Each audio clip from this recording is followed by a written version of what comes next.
नमस्कार। यूएनएन भारत में आपका स्वागत है। मैं आपका मित्र आरबी उपाध्याय और आपसे पुनः गुजारिश, चैनल को सब्सक्राइब करें, लाइक करें, शेयर करें। आज हम बात करेंगे गुजरात और हिमाचल के चुनाव की।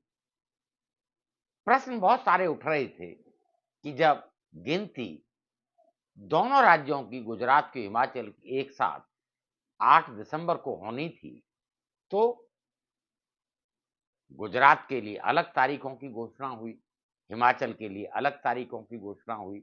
हिमाचल में 12 नवंबर को वोट डाले जाएंगे, लेकिन गिनती 8 दिसंबर को होगी। वहीं गुजरात में 1 और 5 दिसंबर को वोटिंग होगी और परिणाम 8 दिसंबर को ही आएंगे।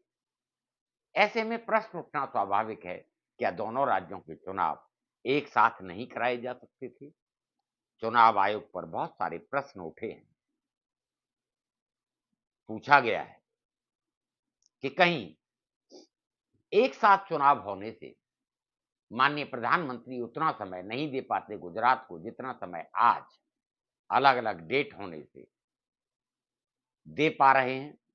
ऐसे में बीजेपी के कहने से अलग अलग डेट रखी गई या सरकार का दबाव था। इस तरह के आरोप प्रत्यारोपों का दौर जारी है। वहीं इलेक्शन जिस शिद्दत के साथ आगे बढ़ रहा है, हम हिमाचल की बात करें, हिमाचल में त्रिकोणीय मुकाबले की आशंका जताई जा रही थी, लेकिन अब जैसे जैसे इलेक्शन आगे बढ़ा है, देखा जा रहा है आम आदमी पार्टी, केजरीवाल ने वहां तवज्जो देना बंद कर दिया है। उतनी तवज्जो वो नहीं दे रहे हैं। ऐसे में हिमाचल में जो इलेक्शन है, कांग्रेस वर्सेस बीजेपी हो गया है। और हिमाचल के बारे में ये रहा है कि जैसे तवे पर रोटी को पलटा जाता है, बदला जाता है, वैसे ही सरकारें हर 5 साल में वहां बदली जाती हैं। अब बीजेपी कह रही है कि हम रिवाज बदलेंगे और पुनः सत्ता में वापसी करेंगे, जबकि एंटी इनकम्बेंसी फैक्टर 5 साल का। अब तो माननीय अमित शाह कहते हैं कि राजा रजवाड़ों का जमाना गया, राजा रानी के उससे बाहर निकलिए। और वो दोषारोपण इसलिए है कि जितने भी राजघराने हैं, कुछ राजघरानों को छोड़ दें हिमाचल में, तो राजनीति में एक महत्वपूर्ण स्थान राजा रजवाड़ों का हिमाचल में रहा है। लेकिन हिमाचल जिन मुद्दों से रूबरू हो रहा है, जनता वह 5 साल इंतजार करती है और 5 साल के बाद सत्ता में परिवर्तन कर देती है, अगर सत्तारूढ़ दल उसकी अपेक्षाओं पर खरा नहीं उतरता। वहां हिमाचल में आप देखेंगे पानी की समस्या, गर्मियों के समय में यह समस्या बड़ी भीषण हो जाती है। शिमला, मनाली, दूसरी जगह देखा गया है, पानी का घोर संकट वहां देखने को मिलता है। छोटे मोटे होटल रेस्टोरेंट होते हैं, वो मुश्किल से पीने के पानी का अरेंजमेंट करते हैं। वहीं कहा यहां तक जा रहा है कि पानी भी वहां प्राइवेट हाथों में, और प्राइवेट की तिजोरी जब भरती है तब वो पानी देता है। ऐसे में माननीय प्रधानमंत्री जी वहां रैली कर चुके हैं, अमित शाह जी शिद्दत के साथ लगे हुए हैं, कांग्रेस की तरफ से प्रियंका गांधी मोर्चा संभाल रही हैं, वहां रैली दर रैली कर रही हैं, जनता के साथ संवाद कायम कर रही हैं। लेकिन उनका कहना है कि पुरानी पेंशन हम बहाल करेंगे। पुरानी पेंशन हम सब जानते हैं एक बहुत बड़ा मुद्दा रहा है हिमाचल में। लोगों में उत्साह है पुरानी पेंशन को लेकर और आशाएं भी हैं। ऐसे में बीजेपी बीजेपी भी कोई कोर कसर नहीं छोड़ना चाहती। स्कूटी से लेकर साइकिल से लेकर जो भी रेवड़ी हो सकती हैं, सारी रेवड़ियां देने की कवायद बीजेपी ने भी जारी की है।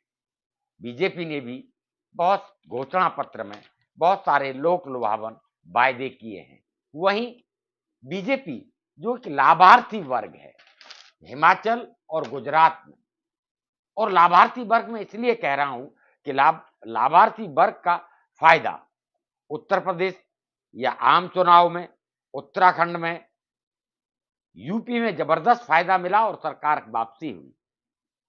उम्मीद करती है बीजेपी कि जो राशन हम दे रहे हैं, जो किसानों को किसान सम्मान निधि दे रहे हैं, उसके भरोसे वापसी की उम्मीद रखती है बीजेपी। हिमाचल में ये उम्मीद कितनी खरी उतरेगी, ये तो 8 दिसंबर को ही पता चलेगा। लेकिन वहां की जनता से जब बात होती है तो महंगाई की बात करती है, वो सिलेंडर की बात करती है कि 500 रुपए का सिलेंडर 1000 रुपए और 1200 रुपए में मिल रहा है।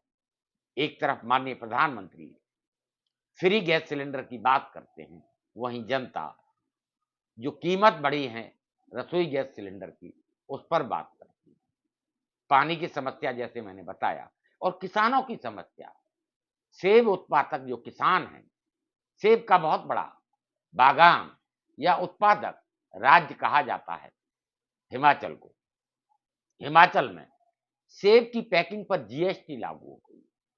वहां आज तक कोई व्यवस्था, पहले थोड़ी बहुत सरकारी खरीद की व्यवस्था थी, लेकिन अब सब प्राइवेट हाथ में है, और प्राइवेट वाले उन्हें जिस तरीके से लूट रहे हैं, ठग रहे हैं, किसान पीड़ित है। किसान का पीड़ित होना स्वाभाविक है, तो किसानों में आक्रोश साफ देखा जा सकता है। वहीं बेरोजगारों की एक लंबी फौज, पूरे देश में है बेरोजगारी और महंगाई, हिमाचल भी उससे अछूता नहीं है।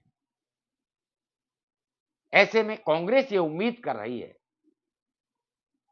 कि जहां एक रिवायत है 5 साल में सत्ता परिवर्तन की, और बीजेपी के प्रति जो रोष है, उसका फायदा कांग्रेस को मिलेगा और कांग्रेस सत्ता में वापसी करेगी।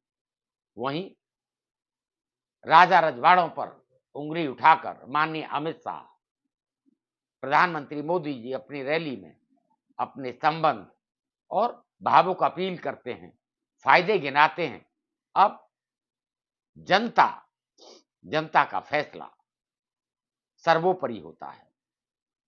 गुजरात में जो हालात चल रहे हैं, गुजरात गृह प्रदेश है अमित शाह जी का और मोदी जी का, और किस तरीके से चुनाव जीतना है ये भली भांति परिचित हैं वो। चाहे वो 2007 का चुनाव हो, चाहे 2012 का चुनाव हो, चाहे 2017 का चुनाव हो। 2017 के चुनाव की बात करते हैं, 77 और 99 सीट की परिस्थितियां अलग थी, लेकिन उन विषम परिस्थितियों में भी बीजेपी ने सरकार बनाई वहां पर। ऐसे में गुजरात को हाथ से जाने नहीं देंगे। वहीं मोरबी पुल हादसे ने बहुत सारे प्रश्न खड़े किए हैं, गुजरात मॉडल पर प्रश्न खड़े हुए हैं, लेकिन प्रधानमंत्री मोदी जब दौरा करते हैं, रैलियां करते हैं, संवाद कायम करते हैं, तो बाकी चीजें सेकेंडरी हो जाती हैं। उनके फेस पर, हिंदुत्व पर, राष्ट्रवाद पर वोट मिलता है। इसे नकारा नहीं जा सकता। माननीय प्रधानमंत्री की छवि गुजरात में, उनकी बात के ऊपर लोग वोट करते हैं, लेकिन परिदृश्य वहां भी बदला हुआ है। आम आदमी पार्टी जिस मजबूती के साथ वहां उपस्थिति दर्ज करा रही है, आम आदमी पार्टी आप देखेंगे दिल्ली से निकलकर उनका पूरा फोकस जो रहा पंजाब पर रहा, पंजाब में विजय हासिल की। अब सारा फोकस उनका गुजरात और हिमाचल पर था। अब हिमाचल से हटाकर उन्होंने पूरा फोकस गुजरात में किया है, और गुजरात में भी वो अपनी उपस्थिति दर्ज करा रहे हैं। ऐसे में गुजरात में मुकाबला त्रिकोणीय होता दिख रहा है। वहीं एक और फैक्टर काम कर रहा है, कहीं ऐसा तो नहीं कि आम आदमी पार्टी कांग्रेस के वोट काटे। अभी तक दिल्ली और पंजाब में ये देखा गया है, अगर ऐसा होता है तो बीजेपी की जीत सुनिश्चित है। वहीं कांग्रेस को बहुत बड़ा डेंट देखने को मिलेगा गुजरात में, जहां हिमाचल में हम सत्ता वापसी के कयास लगाए जा रहे हैं कांग्रेस के, वहीं गुजरात में बहुत बड़ा झटका अगर आम आदमी पार्टी कांग्रेस के वोट बैंक में सेंध लगाती है तो देखने को मिल सकता है। उसे वोट कटुआ नहीं कहा जा सकता। देखिए, कोई 2-4% वोट कोई पार्टी लेती है तो वोट कटुआ कहा जा सकता है, लेकिन अगर यही पोजीशन 15-20% तक चली जाती है और कुछ सीटें जीत लेती है, तो अभी तक जो कयास लगाए जाते रहे हैं कि कांग्रेस का विकल्प आम आदमी पार्टी बनकर उभर रही है, उस पर मोहर लगेगी। देखना यह भी होगा क्या आम आदमी पार्टी बीजेपी के वोट बैंक में सेंध लगाएगी।